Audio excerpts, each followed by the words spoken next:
Visca, Barça, Visca, Barça, Visca, Barça, Visca, Visca, Barça. Salut les amis, j'espère que vous allez bien. Je vais faire un débriefing de tout ce qui tourne autour du Barça au cours de ces derniers temps. J'espère que vous allez apprécier cette vidéo en laissant des likes, des commentaires. Donc, revenons déjà par rapport à la situation du club. Comme vous le savez si bien, depuis un certain bout de temps, le Barça traverse vraiment une période catastrophique financièrement. De nombreux joueurs ont manifesté leur intérêt pour rejoindre le Barça, mais on n'est pas en mesure d'accepter de ce genre ou d'accepter les joueurs ou même de les recruter. Alors que ce sont des joueurs qui nous intéressent, ce sont des joueurs qui peuvent bien nous dépanner. Mais financièrement, étant donné que c'est compliqué pour nous, impossible de pouvoir recruter ces joueurs-là. On va parler par exemple de Jonathan David, comme vous le savez si bien, de Moussiala qui fait encore une fois de plus des appels de balles, des appels de pied, pardon, du petit Williams, Nico Williams, qui pourrait bien venir. Il y a pas mal de joueurs. C'est aussi possible avec Jonathan Ta qui puisse rejoindre le Barça, mais il y a toujours ce côté financier là. Avec le Barça, dès qu'on parle du plus petit des recrutements, on pense toujours au côté financier parce que c'est compliqué pour nous en ce moment. Donc, la situation actuelle, c'est déjà quoi la situation actuelle? Nous sommes dans une situation où notre meilleur joueur en ce moment, Yamal, bien évidemment, ne va pas jouer parce qu'il est blessé pour 3 semaines au minimum. Et avec le Barça, c'est généralement beaucoup plus, ce qui m'inquiète encore. Donc, Yamal ne sera pas disponible lors de notre prochain match contre l'Atlético de Madrid. Donc, ce qui est vraiment, alors là, je vous dis, très, très dangereux pour nous parce que vous savez de quelle manière cette équipe est sur une très, très bonne lancée. Et ils ont un certain Griezmann qui fait très bien des choses, qui de mieux en mieux combine avec Julián Alvarez. Parlons de lui déjà, ça me fait encore mal lorsque je pense à Alvarez parce que c'était un joueur qu'on aurait pu recruter depuis très longtemps, depuis 2021. Mais bon, au final, on n'a pas réussi à ce coach-là, malgré que le joueur, lui, était déjà intéressé par le Barça, aimait le Barça. Et même encore, il n'y a pas très longtemps, avant qu'il rejoigne l'Atlético, une ou deux saisons avant, il faisait déjà comprendre qu'il voulait avoir plus de temps de jeu, qu'il voulait rejoindre le Barça. Mais bon, il y avait toujours, vous savez, Laporta est tellement un politique, il vous donne de belles paroles, mais finalement, il n'accomplit rien.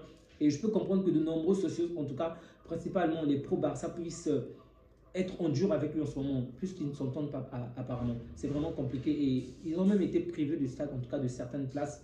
Mais bon, ce qui m'énerve avec ce président, c'est qu'il n'est pas le fautif, en tout, je précise. Il fait quand même de bonnes choses, mais c'est tellement un homme politique, en fait, il vous vend tout, en fait, et du coup, il ne réalise jamais ce qu'il dit. Je préfère encore une personne qui est franche, qui ne promet pas monts et merveilles, mais qui fait de son mieux, ok? S'il n'avait rien promis, encore là, on pouvait se comprendre, mais qui vous promet des choses. Moi, la pilule de Messi n'est jamais passée jusque-là. Je vous assure que ça m'a toujours énervé et ça m'énerve toujours, mais bref, je vais passer à autre chose, d'accord?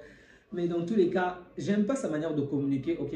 Il va souvent dire des choses, au final, il va jamais les accomplir, et il va se justifier pour des tas et des tas de choses. Et le stade également est un de ses problèmes. Évidemment que pour le stade, il n'est pas le principal fautif. Il y a également des personnes qui vivent autour du Barça qui se plaignent au niveau de la mairie concernant les bruits, concernant les travaux. Et du coup, il y a énormément de jours où la société qui est censée, la société qui est en train de reconstruire le stade ne travaille pas. Il y a des heures où cette société ne peut pas travailler. Je peux le comprendre également à cause de cela qu'il y ait par exemple un retard. Mais mon frère, arrête de donner des dates fausses. Arrête de donner de fausses informations en fait. Parce que tu motives les gens. Après, tu les déçois en fait. C'est pire en fait. Bref, on ne va pas parler de Laporta pendant longtemps. Je passe à un autre sujet. Donc comme vous l'avez compris, Alvarez aurait pu être un joueur du Barça même avant de rejoindre City. Mais malheureusement, c'est City qui l'a pris et c'est encore une fois de plus une erreur de notre part. Mais là, je pense que c'est Bartomeu qui est lié à ce problème-là. Ce n'est pas du tout Laporta. En dehors de Alvarez, là, on a déjà vu des appels de pied d'un grand joueur comme Jonathan David. Okay, il ne vient pas pour être titulaire, mais il vient pour être le remplaçant de Lewandowski. Mais dites-moi, dans quel club vous connaissez des joueurs qui sont prêts, en fait, de grands joueurs, des joueurs qui font la différence, qui sont des titulaires dans leur club? En plus, il est jeune, hein, c'est pas un vieux. En fait, il est prêt à renoncer à sa place de titulaire, à renoncer peut-être à un certain salaire, rejoindre le Barça malgré notre situation et accepter de serrer le banc. Oh, mais ce club-là, vraiment, ce n'est pas un club comme les autres. Sincèrement, ce n'est pas un club comme les autres. On voit de nombreux joueurs qui ont de meilleurs contrats ailleurs, ok, qui sont au courant que chez nous, ça va mal, que ce n'est pas bon en ce moment, mais ils sont prêts à tout pour nous rejoindre. Et Jonathan David fait partie de ces joueurs-là, évidemment. S'il rejoint le Barça, ça va me faire plaisir. Ok, déjà la manière qu'il avait battu le Real en Ligue des Champions, ça m'avait tellement satisfait. Mais là encore, s'il nous rejoint, mais ça ne pourrait qu'être bénéfique. Il sera libre, ok. Donc pendant l'été, il sera libre, gratuit. On pourra le prendre. C'est vrai qu'il y aura une prime à la signature, il y aura un contrat à revoir, mais c'est déjà mieux qu'un joueur qu'on va dépenser 40, 60 millions, qui ne va pas peut-être produire de bons résultats et ensuite payer également un salaire important. Donc, Pour moi, c'est déjà une situation intéressante, ok? Donc, prendre Jonathan David et faire signer à ce dernier un contrat similaire à ce qui sera peut-être signé avec Yamal et les autres. En gros, je prends un exemple très simple. Cette saison, tu commences avec 1 million et si tu avances 2 millions, petit à petit, il y a des évolutions, mais avec un petit salaire au départ, afin que le fair play financier ne puisse pas non plus nous compliquer la tâche dans ce domaine-là. Donc, Jonathan David, pour moi, si c'est possible de le signer, qui n'a qu'à venir. En dehors de Jonathan David, vous le savez si bien, il y a également Leao. Donc, je crois que Laporta est intéressé par Leao, Flick est intéressé par Flick, c'est Varach Krela qui l'intéresse. Et enfin, le troisième joueur, Nico Williams, apparemment, c'est le désir de Deco. Donc, ces trois personnes veulent un joueur, mais bon, il est évident qu'on ne peut pas prendre les trois joueurs, c'est impossible pour nous. Et même un seul joueur, déjà, c'est compliqué. Donc, quel est le joueur qu'il faut prendre selon vous? Bon, chacun de vous pourrait me donner le joueur qui l'intéresse, bien évidemment. Moi, de mon côté, je pense qu'il faut peut-être prendre Varach Krela. Vraiment, Varach Krela. J'ai beau aimer Nico Williams, il est plus jeune, ok, il est très bon, il est décisif, mais Varach Krela en ce moment est sur une meilleure lancée. Ok, non seulement il est décisif, il marque et toute l'équipe repose sur lui. Ce qui n'est pas forcément le cas de Nico Williams. Nico Williams, ce sont déjà les deux frères Williams. Il y a également d'autres joueurs encore qui tournent autour. Ok, Nico Williams aujourd'hui n'a pas la capacité de guider toute une équipe, par exemple, comme Yamal le fait, ou encore comme Rafinha le fait pendant quelques matchs. Donc, c'est bon Nico Williams, mais s'il faut investir sur le temps. Je ne vois pas Nico Williams comme le joueur qui viendra, par exemple, et qui va être le joueur de l'équipe, ok? Tandis que Varach Krela a les armes nécessaires pour le faire. Ce n'est pas forcément le meilleur des stateurs, ok? Il ne va pas forcément marquer 30 ou 40 buts, mais il va réaliser peut-être plus d'une dizaine de passes. Il va marquer plus d'une dizaine de buts, ce qui est déjà très important. Avec un bon Lewandowski, je pense qu'on peut faire des merveilles sur le terrain. Donc, pour moi, Varach Krela passe en avant. Pourquoi pas Leao? Leao également est un bon joueur, mais vous savez de quelle manière c'est compliqué. Mais en fait, il faut prendre tous les points positifs et les points négatifs. Varach Krela est certes le choix que je veux, mais j'ai l'impression que c'est le choix le moins probable parce que le président de Napoli n'est vraiment napolitain, je pense. Ok, le président de Naples n'est vraiment pas la personne avec qui il faut discuter. Vous savez de quelle manière il est compliqué et avec lui, ce sont toujours des sommes astronomiques. Du coup, je ne pense pas qu'il va nous laisser Vara. En fait, qu'il va laisser Vara aller à un prix bas. Surtout que son coach veut qu'il puisse. L'équipe veut encore qu'il renouvelle le contrat. Le coach veut de lui. Donc, ça sera très compliqué. Imaginez le joueur qu'on l'on souhaite garder. On ne va pas le débrayer en fait. Donc, c'est déjà normal. Donc, Vara, c'est le joueur que je veux. Mais je pense que c'est moins probable. Je précise. Donc, par rapport à notre situation financière, bien que je veuille Vara, je pense qu'on va certainement prendre Nico Williams. Ça, c'est ce que moi je crois. Maintenant, pourquoi pas Raphaël Leao? Leao également est un très bon joueur, mais il est trop instable, je veux dire. C'est le joueur où je peux par exemple mettre le Barça pendant un match, deux matchs, ou pendant plusieurs matchs, me dire que Leao va porter l'équipe. Ça, il n'y a aucun problème. En termes de talent, je dis même qu'il va éteindre Nico Williams pour l'instant. Nico va peut-être évoluer, va peut-être être encore meilleur, c'est possible. Mais pour l'instant, pour moi, Leao est à un niveau supérieur. Mais je ne peux pas prendre Leao parce que, vous le savez si bien, les blessures et nous, vraiment, on forme un parfait couple, disons-le ainsi, parce qu'on a constamment des joueurs qui sont blessés, généralement pour des longues périodes. Et Leao, de temps en temps, il prend des petites blessures, ça peut être des petites blessures, mais lorsqu'il revient pendant un bon moment, il n'est jamais sur la même lancée, ok? Ça va être difficile pour lui de récupérer et du coup, avec nos petites échéances, et généralement, nos joueurs sont blessés aux mauvaises périodes, donc Leao, pour moi, n'est pas la bonne pioche. Il est certes meilleur que, selon moi, bien évidemment, Nico Williams. Il va certainement marquer, il va certainement faire de bonnes passes et la rapidité, ce n'est vraiment pas un problème. Mais lorsque je prends en compte les blessures, lorsque je vais prendre en compte le salaire également, le salaire du joueur, même le prix de la vente, le prix de l'achat, ce n'est pas vraiment l'option viable pour moi. Je pense que le Barça, si jamais le Barça venait à acheter Leao, on va certainement se priver d'un ou deux autres joueurs dans d'autres postes, ce qui m'inquiète énormément. Évidemment, si on vend par exemple, si l'on vend De Jong, ce que je ne veux pas, je précise, c'est un joueur que j'aime beaucoup, vous le savez si bien. Pour moi, c'est mon joueur au Barça, ok? C'est un joueur que j'aime beaucoup, mais il faut être réaliste. Depuis un certain bout de temps, il n'est pas sur une bonne lancée, il ne veut pas renouveler son contrat à la baisse. Il y a pas mal de blessures, il ne joue pratiquement pas et pourtant il est l'un de ces joueurs-là qui gagne le plus. Du coup, c'est normal que l'on veut se débarrasser de lui. Je peux le comprendre, ok? Je peux le comprendre, même si ça me fait du mal, mais je peux le comprendre. Mais de son côté, est-ce qu'il va accepter de partir? Parce que n'oublions pas que c'est le club de ses rêves. Lorsque vous allez dans son pays, en Hollande, surtout dans sa ville ou dans pas mal de villes, même à l'Ajax, c'est constamment les maillots du Barça. Vraiment, c'est constamment, vous allez trouver les maillots du Barça partout. Même eux-mêmes disent que c'est le Barça qu'ils suivent le plus en Europe. En dehors de les clubs hollandais, c'est le Barça qu'ils suivent le plus. Et même parfois, ils suivent le Barça devant l'Ajax. Pour vous dire de quelle manière le Barça a un énorme impact pour la Hollande. Donc, c'est le club de son enfance. Et même, vous avez déjà écouté peut-être l'interview de sa mère où j'ai fait une vidéo sur ça. Mais bref, dans tous les cas, même sa mère vous a fait comprendre que depuis qu'il est petit, il porte ce maillot-là. Il a rêvé de jouer avec les Messi, avec des grands joueurs du Barça. Donc, je ne vois vraiment pas abandonner ce combat facilement. Je ne vois pas Frenkie de Jong partir si facilement. Mais bon, soit qu'il renouvelle son contrat à la baisse, soit qu'il trouve un moyen en tout cas d'être aussi performant qu'il était avant, tout en ayant le moins de blessures possible. Évidemment, il n'est pas le fautif concernant ses blessures, mais on ne va pas te payer très cher pour, pour être constamment absent. C'est aussi ça qu'il faut comprendre. C'est un très bon joueur, mais qui n'est constamment pas là. Donc, du coup, avec notre situation financière, vendre De Jong vraiment pourrait nous dépanner sur pas mal de joueurs. Donc, si jamais on parvient à vendre De Jong, oui, c'est peut-être possible de prendre Williams, c'est peut-être possible de prendre Varane dans ce contexte-là. Mais bon, il reste encore à voir, ça reste à voir.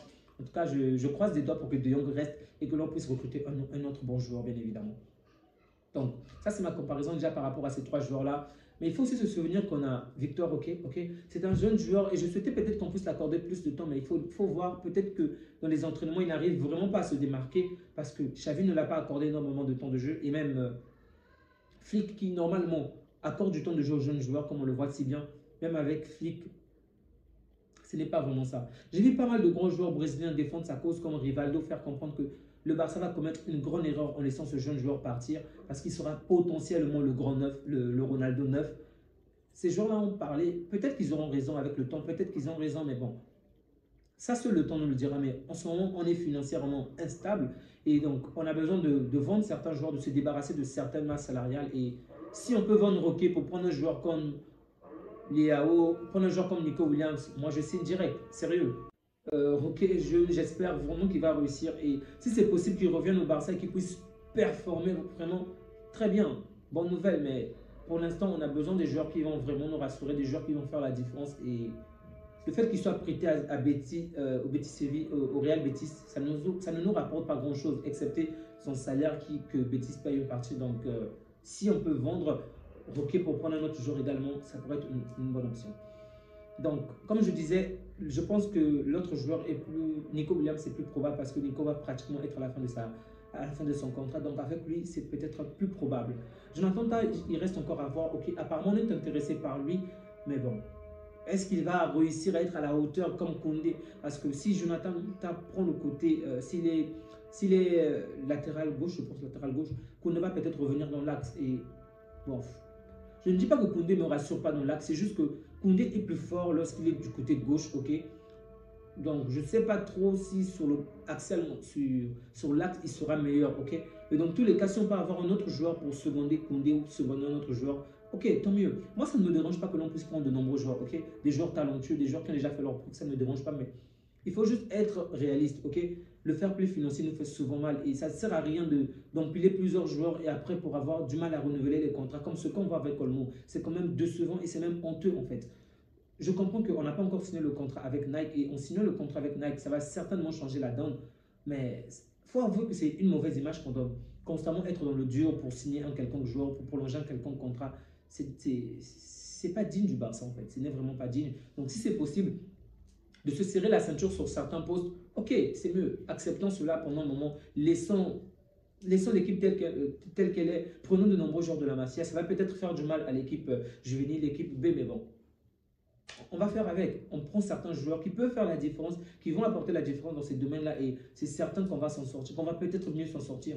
On l'a déjà fait pendant pas mal de temps, donc c'est encore possible. Ce n'est pas la peine que l'on puisse dépenser bêtement de l'argent. Après, avoir encore du mal à renouveler les contrats, avoir du mal à faire signer les joueurs, c'est pas intéressant selon moi. Donc, si on peut trouver un moyen pour prendre déjà un bon défenseur, puisque apparemment la priorité c'est la défense, tant mieux.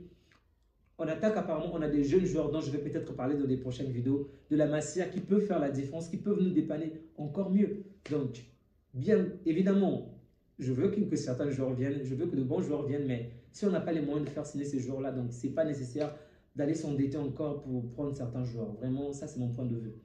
Maintenant, parlons de la pépite. La pépite, Musiala. Oh, vous savez de quelle manière j'aime ce joueur. Et même lorsque le Bayern nous éliminait, je disais déjà de quelle manière je voulais qu'il vienne, ok? Pour moi, Kimmich peut venir ou ne pas venir, ça me fait pas chaud, ni chaud ni froid, ok? Au milieu du terrain, on a quand même des bons joueurs. Kimmich est assez vieux, il demande beaucoup d'argent, il a beaucoup de demandes par-ci, par-là. Et comment dirais-je, pas qu'il doute, mais il veut choisir le meilleur parti entre le Barça, le Real et Manchester City. Pour moi, lorsqu'un joueur doute autant, lorsqu'un joueur a autant de demandes, mettons-le de côté, on n'a pas besoin de ça, on n'a pas besoin de ça. Chez nous, ce sont des joueurs qui doivent se plaindre, qui doivent crier à haute voix qu'ils veulent venir chez nous. C'est ça le Barça. Mais bref, dans tous les cas, une fois encore, le petit Musiala nous fait comprendre qu'il veut venir au Barça. Donc pendant son interview concernant le renouvellement de son contrat, parce que le Bayern souhaite qu'il puisse prolonger son contrat avec une augmentation de salaire, mais il a clairement fait comprendre que ce n'est pas pour maintenant, ok? Donc son contrat ne sera pas renouvelé avant Noël parce que c'était ça le but, que les supporters voulaient en fait qu'il puisse offrir ce cadeau de Noël-là, renouveler le contrat avant le début de l'année, mais il a fait comprendre qu'il n'y aura pas un renouvellement de contrat. C'est possible que ça se fasse bien après, bien évidemment, mais les parties discutent encore, mais il a trouvé un moyen pour parler du Barça une fois encore, en faisant comprendre que le Barça, c'est le club qu'il suivait depuis qu'il est petit. Ok, il a aimé les joueurs, et son meilleur joueur, bien évidemment, le meilleur joueur de l'histoire, comme Modric l'a dit, on va citer Modric, le meilleur joueur de l'histoire, c'est Messi. Si tu n'es pas d'accord avec cela, change de sport. C'est pas moi qui l'ai dit, mais c'est Modric. Ok, d'accord, donc il nous fait comprendre que c'est Messi son meilleur joueur, que c'est un joueur qu'il aime énormément, qu'il a énormément suivi Xavi et Iniesta. Donc, tout ça, ce sont des signes pour dire qu'il veut jouer, il veut venir chez nous, ok? Pendant qu'il était petit, c'est le maillot du Barça qu'il portait tout le temps. Mon frère, on a compris. Le problème, c'est qu'on veut de toi. C'est la vérité. On veut de toi, mais financièrement, c'est difficile. Donc, il nous fait des appels de pied pour faire comprendre que venez me recruter. Et ce n'est pas la première fois. La fois dernière, ça s'est mal passé parce que financièrement, comme toujours, généralement, c'est nous le problème en fait. Les personnes sont intéressées, mais on n'a juste pas les moyens pour les recruter. Et ça, c'est triste. Donc, Moussela également fait des appels de pied. Alors là, je vous le dis clairement. Si Moussela rejoint le Barça, j'accepte que De Jong parte. Vraiment, sans aucune retenue. Bien que pour moi, De Jong soit à un niveau supérieur, mais prendre Moussela, c'est un jeune joueur qu'on va faire grandir pendant longtemps, avec un salaire, on va dire, potentiellement à la moyenne, parce que De Jong est beaucoup plus élevé. Donc, pour moi, tous les points sont au vert et qui est moins blessé que De Jong. Ok? Donc, j'ai beau aimer De Jong, et je le répète encore, c'est mon joueur au sein de ce club. Ok? Mais bon, si on peut avoir d'autres joueurs plus jeunes, plus talentueux, peut-être ou moins talentueux, mais qui vont être beaucoup plus présents, parce que c'est surtout ça le problème avec De Jong, la présence, tant mieux prendre ces jeunes joueurs. Tant mieux prendre ces jeunes joueurs. Les amis, peut-être que je vais parler d'autres sujets concernant le Barça dans les jours à venir, mais aujourd'hui, je vais m'arrêter là, ok? La vidéo est déjà assez longue, j'espère faire d'autres vidéos dans les jours qui vont suivre pour davantage communiquer avec vous. Ça me fait énormément plaisir et merci à vous encore qui continuez à soutenir la chaîne à travers les likes, les partages. Vraiment, merci, merci, merci à vous, ça fait énormément plaisir. Donc, on reste ensemble, on reste ensemble. Prenez soin de vous et que Dieu vous garde. Ciao!